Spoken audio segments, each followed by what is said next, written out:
What's for Christmas? Tatin, Yule log, bûche de Noël, façon tatin. Stay tuned.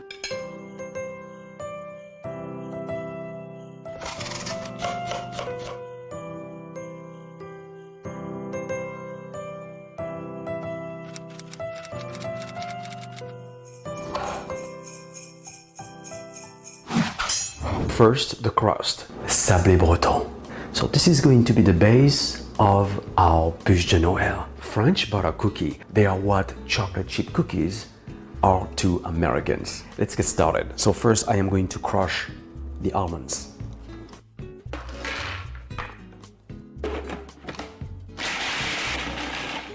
And mix with the almond meal.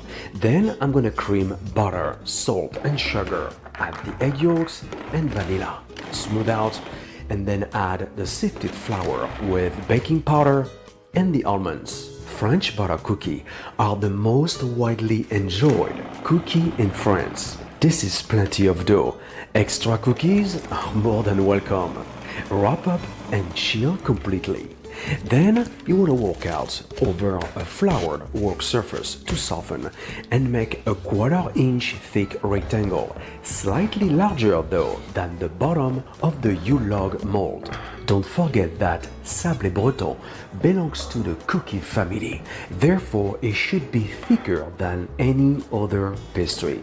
A preferred option for my taste for the tarte tatin bottom crust, since it absorbs much more moisture than the puff pastry, which can get soggy pretty quickly if not served right away. Refrigerate to rest and bake at 350 degrees Fahrenheit, 180 degrees Celsius for about 30 minutes. Cool a little bit and trim off edges. It smells incredible. I just want to eat the whole thing right now.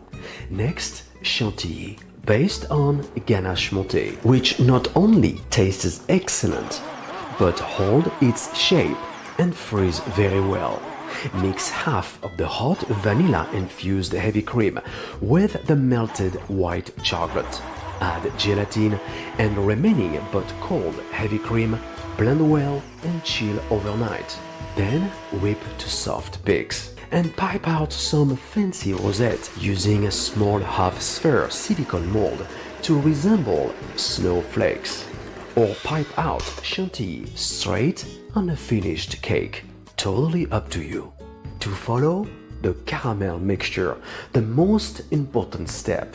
In a hot frying pan, you want to start cooking your sugar in 3 times. It gives you more control over cooking process. In the end, though, you want your caramel to reach the right color. If it's too pale, it's going to taste bland. There is a fine line, though, between brown, dark, and burned caramel. Here we are, a deep brown caramel. I'm gonna add my pectin and sugar mixture, and right after I am going to incorporate the butter gradually until completely homogenized and smooth. And add the vanilla. That is called a beautiful caramel. Next, apples. So I'm gonna peel them off.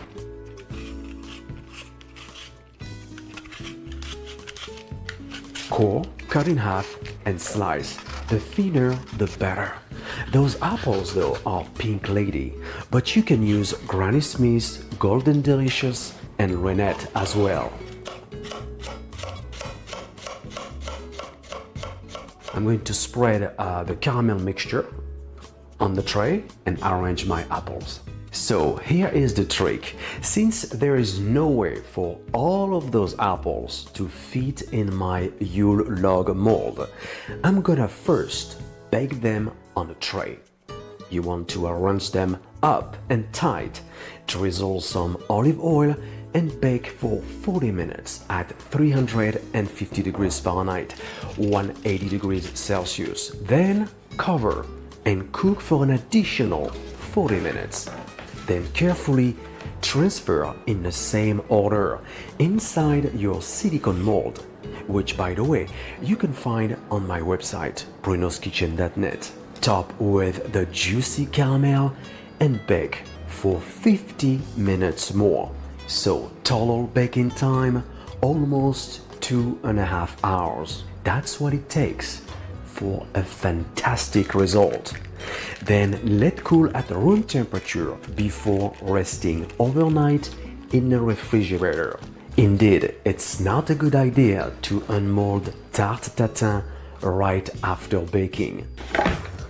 Wow. It's incredible. I'm going to top with this marvelous sablé breton crust. Like the meat, let it rest for the juice to redistribute, allowing thus the compound to jellify.